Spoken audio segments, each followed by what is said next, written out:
Hi everyone. Pregnancy healthy ಆಗಿರೋದಕ್ಕೆ healthy diet ಕೂಡ ನಾವು ಕನ್ಸ್ಯೂಮ್ ಮಾಡಬೇಕಾಗುತ್ತೆ. ಈ ವಿಡಿಯೋದಲ್ಲಿ ನಾನು ನಿಮಗೆ ಸಬ್ಬಸಿಗೆ ಕಡುಬು ಯಾವ ರೀತಿ ಮನೆಯಲ್ಲೇ ಮಾಡಬಹುದು ಅಂತ ತೋರಿಸ್ಕೊಡ್ತೀನಿ. ಇದಕ್ಕೆ ಬೇಕಾಗಿರುವಂತಹ ಸಾಮಗ್ರಿಗಳು: 1 ಕಪ್ ಜೋಳದ ಹಿಟ್ಟು, ಅದಕ್ಕೆ 1 ಕಪ್ ಸಬ್ಬಸಿಗೆ ಸೊಪ್ಪು, ಸ್ವಲ್ಪ ಉಪ್ಪನ್ನು ಹಾಕಿ ಬಿಸಿ ನೀರಲ್ಲಿ ಇದನ್ನ ನೀಡ್ ಮಾಡ್ಕೊತಾ ಇದ್ದೀನಿ. ಜೋಳ ಹಾಗೂ ಸಬ್ಬಸಿಗೆ ಸೊಪ್ಪು ಇರೋದ್ರಿಂದ ಇದು high in fibre, protein, magnesium, potassium ಹೀಗೆ ಹಲವಾರು ನ್ಯೂಟ್ರಿಯೆಂಟ್ಸ್ ತುಂಬಿರುವಂತಹ ರೆಸಿಪಿ ಇದು.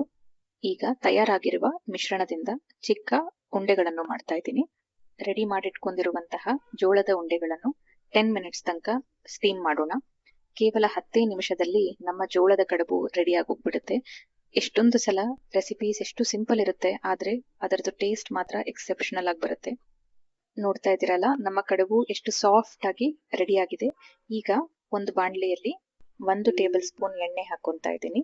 ಅದಕ್ಕೆ 1 ಟೇಬಲ್ ಸ್ಪೂನ್ ಜೀರಿಗೆ ಹಾಗೂ ಬೆಳ್ಳುಳ್ಳಿ ಪೇಸ್ಟ್ ನ ಹಾಕೊಂಡು ಮಾಡಿಟ್ಟುಕೊಂಡಿರುವಂತಹ ಕಡುಬುಗಳನ್ನು ಸೇರಿಸಿದರೆ ನಮ್ಮ ಸಬ್ಬಸಿಗೆ ಕಡುಬು ರೆಡಿಯಾಗಿ ಹೋಗ್ಬಿಡುತ್ತೆ. ರೆಸಿಪಿನ ಟ್ರೈ ಮಾಡಿ, ಹಾಗೆ ನಿಮ್ಮ ಅನಿಸಿಕೆಯನ್ನು ಕಮೆಂಟ್ ಸೆಕ್ಷನ್ ಅಲ್ಲಿ ತಿಳಿಸ್ಕೊಡಿ. ನಿಮ್ಮ ಮಕ್ಕಳಿಗೆ ಅಥವಾ ಮನೆಯವರಿಗೆ ಈಸಿ ಬ್ರೇಕ್ಫಾಸ್ಟ್ ರೆಸಿಪಿನ ನೀವು ಹುಡುಕ್ತಾ ಇದ್ದೀರಾ ಅಂತ ಹೇಳಿದ್ರೆ ಈ ಮಸೂರ್ ದಾಲ್ ದೋಸೆ ರೆಸಿಪಿನ ಇವತ್ತೇ ಸೇವ್ ಮಾಡ್ಕೊಳ್ಳಿ. ಇದಕ್ಕೆ ಬೇಕಾಗಿರುವಂತಹ ಸಾಮಗ್ರಿಗಳು: 1 ಕಪ್ ಮಸೂರ್ ದಾಲ್, ಅರ್ಧ ಕಪ್ ಆಗುವಷ್ಟು ಮೆಂತೆ ಎಲೆಗಳು, ಹಾಗೆ 1 ಕ್ಯಾರೆಟ್ ಹಾಗೂ ಸನ್ಫ್ಲವರ್ ಸೀಡ್ಸ್ ನಾನು ತಗೊಂತಾ ಇದ್ದೀನಿ. ಮೊದಲನೇದಾಗಿ ಮಸೂರ್ ದಾಲ್ನ ಕ್ಲೀನ್ ಆಗಿ ವಾಶ್ ಮಾಡಿಬಿಟ್ಟು ಅದನ್ನ 1 ರಿಂದ 2 ಗಂಟೆ ನೆನೆ ಇಡ್ತಾ ಇದ್ದೀನಿ. ಇದಾದ ಮೇಲೆ ಮಿಕ್ಸರ್ ಜಾರ್ನಲ್ಲಿ ನೆನೆ ಇಟ್ಟಿರುವಂತಹ ಮಸೂರ್ ದಾಲ್, 1 ಕ್ಯಾರೆಟ್ ಹಾಗೂ 2 ಟೇಬಲ್ ಸ್ಪೂನ್ ಸನ್ಫ್ಲವರ್ ಸೀಡ್ಸ್ ನ ಸೇರಿಸ್ಕೊಂತಾ ಇದ್ದೀನಿ. ಬ್ಯಾಟರ್ ನ ಸ್ವಲ್ಪ ಥಿಕ್ ಕನ್ಸಿಸ್ಟೆನ್ಸಿ ಆಗಿನೇ ನೀವು ಗ್ರೈಂಡ್ ಮಾಡ್ಕೋಬೇಕಾಗತ್ತೆ. ನೋಡ್ತಾ ಇದ್ದೀರಲ್ಲ, ಎಷ್ಟು ಈಸಿಲಿ 1 ರಿಂದ 2 ಗಂಟೆ ಒಳಗಡೆನೆ ಮಸೂರ್ ದಾಲ್ ದೋಸೆ ಬ್ಯಾಟರ್ ರೆಡಿಯಾಗಿ ಹೋಗ್ಬಿಡುತ್ತೆ. ಬ್ಯಾಟರಿಗೆ ಮೆಂತೆ ಎಲೆಗಳು ಅಥವಾ ಪಾಲಕ್ ಎಲೆಗಳನ್ನು ಬೆರೆಸಿ ಗರಿ ಗರಿ ಆಗಿರುವಂತಹ ದೋಸೆಗಳನ್ನ ನಿಮಿಷದಲ್ಲೇ ತಯಾರು ಮಾಡಬಹುದು. ಮಸೂರ್ ದಾಲ್ ಪ್ರೋಟೀನ್, ಫೈಬರ್ ರಿಚ್ ಇರೋದ್ರಿಂದ ಗಟ್ಗೆ ತುಂಬಾನೇ ಹೆಲ್ದಿ ಅಂತ ನಾವು ಹೇಳ್ಬೋದು. ಹಾಗೆ ಸಕ್ಕರೆ ಕಾಯಿಲೆಯಿಂದ ಬಳಲ್ತಾ ಇರೋರು, ಹೈ ಕೊಲೆಸ್ಟ್ರಾಲ್ ಇರೋರಿಗೆ ಮಸೂರ್ ದಾಲ್ ಸಾಕಷ್ಟು ಮಟ್ಟಿಗೆ ನ್ಯೂಟ್ರಿಷನಲ್ ಬೆನಿಫಿಟ್ ಸಹ ಕೊಡುತ್ತೆ. ಸೊ ಇವತ್ತೇ ಈ ಮಸೂರ್ ದಾಲ್ ರೆಸಿಪಿಯನ್ನು ಟ್ರೈ ಮಾಡಿ. ಹೆಣ್ಣು ಮಕ್ಕಳ ಹಾರ್ಮೋನಲ್ ಬ್ಯಾಲೆನ್ಸ್ಗಾಗಿ ಪರಿಪೂರ್ಣ ಲಡ್ಡುಗಳು ಹೇಗೆ ಮನೆಯಲ್ಲೇ ಮಾಡುವುದು ಅಂತ ನೋಡೋಣ ಬನ್ನಿ.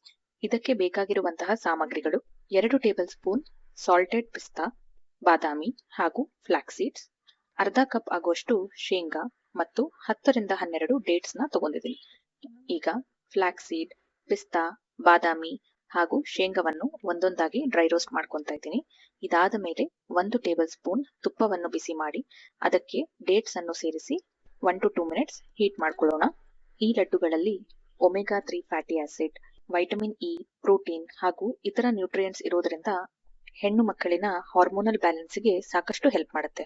ಸ್ವಲ್ಪ ಬೆಚ್ಚಗಿರುವಾಗಲೇ ಇದನ್ನ ಕೋರ್ಸ್ ಆಗಿ ಗ್ರೈಂಡ್ ಮಾಡ್ಕೊತಾ ಇದ್ದೀನಿ. ಈಗ ತಯಾರಾಗಿರುವ ಮಿಶ್ರಣದಿಂದ ಚಿಕ್ಕ ಉಂಡೆಗಳನ್ನು ಕಟ್ಟೋಣ. ಇದನ್ನ ಪ್ರತಿದಿನ ನೀವು 1 ರಿಂದ 2 ಲಡ್ಡುಗಳನ್ನು ಸೇವಿಸಬಹುದು. ಈ ವೀಕೆಂಡ್ ರೆಸಿಪಿಯನ್ನು ಟ್ರೈ ಮಾಡಿ, ಹಾಗೆ ನಿಮ್ಮ ಅನಿಸಿಕೆಯನ್ನು ಕಮೆಂಟ್ ಸೆಕ್ಷನ್ ಅಲ್ಲಿ ತಿಳಿಸ್ಕೊಡಿ. ಮುಂದಿನ ಶನಿವಾರ ಮತ್ತೆ ನಿಮ್ಮೆಲ್ಲರನ್ನು ಭೇಟಿಯಾಗುತ್ತೇನೆ. ಅಲ್ಲಿಯವರೆಗೆ ಟೇಕ್ ಕೇರ್.